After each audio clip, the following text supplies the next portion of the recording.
So Hollywood is crawling with outsiders and foreigners. And if we kick them all out, you'll have nothing to watch but football and mixed martial arts, which are not the arts.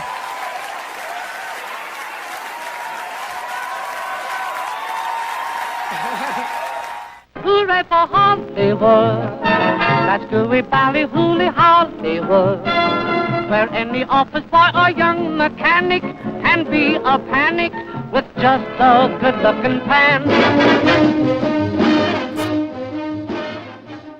Hollywood has always been a global industry. It was the European immigrants who built the industry at the beginning of the 20th century. Actors, writers, and directors helped consolidate it worldwide. By the 1920s, America was at the center of the world's economy and was also seen as the ideal place to live. The term American way of life became popular at that time because immigrants believed that America would be different and better than the place they were living in. It is important to mention that there were many European directors and actors migrating to America because of the immigration law of 1924, which established a quota system that discriminated against all groups except Northern and Western Europeans.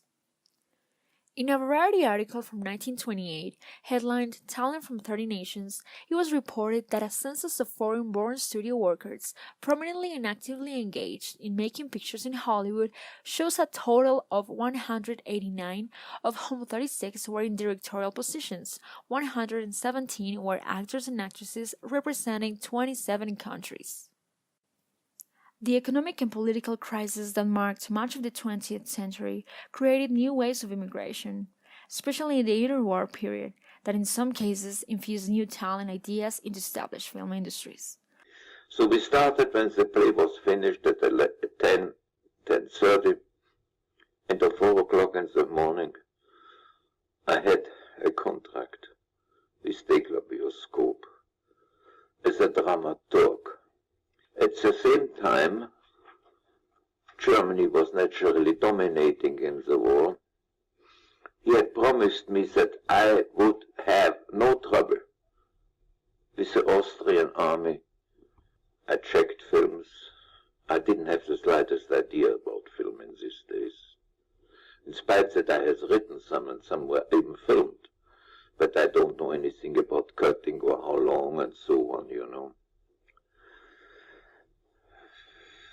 And one day, suddenly, 2 months later, I got a letter from Vienna.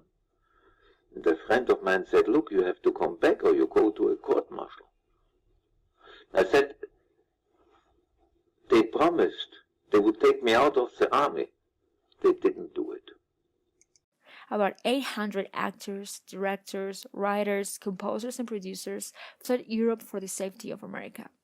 The Third Reich's loss was Hollywood's gain as the infusion of artistic talent changed movie-making for decades to come. However, when the studio system became widely popular, many actors and directors migrated to America as luxury guests to be a part of the system. Besides, the star system becomes a complex structure created by public demand and initiative of the producer. So the studios were looking for national and international talent that could help them gain more public. Apart from this, there's a standard interpretation for this early 1930s migration to Hollywood. The new inhabitants of Hollywood, so the argument goes, went west because of the generous salaries the industry offered. This intellectual migration was an attempt to democratize and to politicize modernism while broadening the size of its audience. For nearly a century, the progressive natures of the town's open-door policy has meant that anyone with talent, drive, and passion can attempt to realize their show business dreams. As of right now, there is a unique visa process for entertainers called the O-1B visa program, which is being compared to a fast pass for the immigration process. This visa is for individuals with an extraordinary ability in the arts or extraordinary achievements in motion pictures and television industry. So why does this type of visa exist? Because of the various manifestations of Hollywood's globalizations that contribute to the U.S. economy.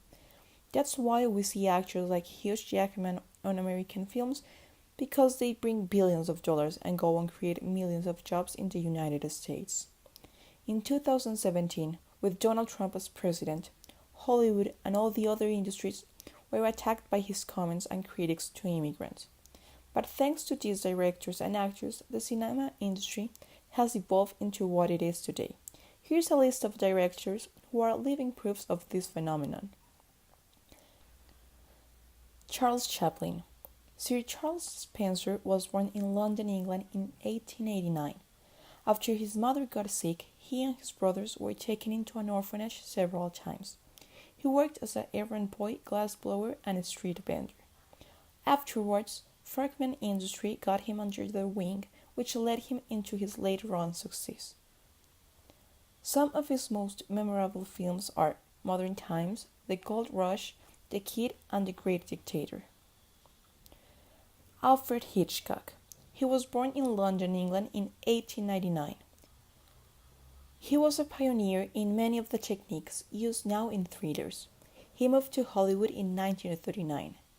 He is known as one of the most influential and important British directors. Some of his most important works are Vertigo, Psycho, Notorious, Rear Window, amongst others. Alejandro González. The Oscar-winning director was born in Mexico City in 1963. He is considered one of the most important directors nowadays. He has won an Oscar to Best Director and received a Cannes Award for his movie Babel. His best films are The Death Trilogy, Amores Perros, 21 Grams, and Babel, Beautiful, Birdman, and The Revenant. Apichat Pong Weerasethakul was born in Bangkok, Thailand in 1970. He is a director, producer, and a screenwriter. His movie, Who Can Recall His Past Lives, got him a Palme d'Or in 2010. Regarding immigrant actors and actresses, we can find people like Audrey Hepburn, who was born in Belgium in 1929.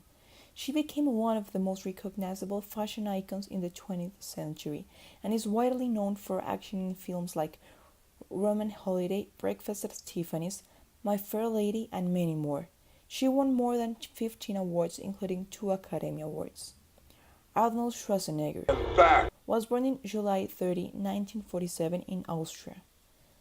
He moved to the United States at the age of 21, and nowadays he is famous for films such as The Terminator, The Running Man, Total Recall, and others. Charlize Theron was born in Benoni, South Africa. She moved to the US to follow her acting dream. In 2007, she became an American citizen and has acted in many films like Mad Max Fury Road, The Devil's Advocate, and Monster, which gave her an Academy Award for Best Performance in an Actress in a Leading Role. To conclude, we know that it's impossible to imagine Hollywood without the talented contributions from those who weren't born in America. And the Oscar goes to... And the Oscar goes to... And the Oscar goes to... The Oscar goes to... And the Oscar goes to... Culture has long been embraced by the industry and continues to do so. And this has not only diversified the United States, but has allowed for years of prosperity and economic growth. Roberto! Alejandro G. Inarritu. Guillermo del Toro. Alfonso Cuarón. Viva Latinoamérica, Coco!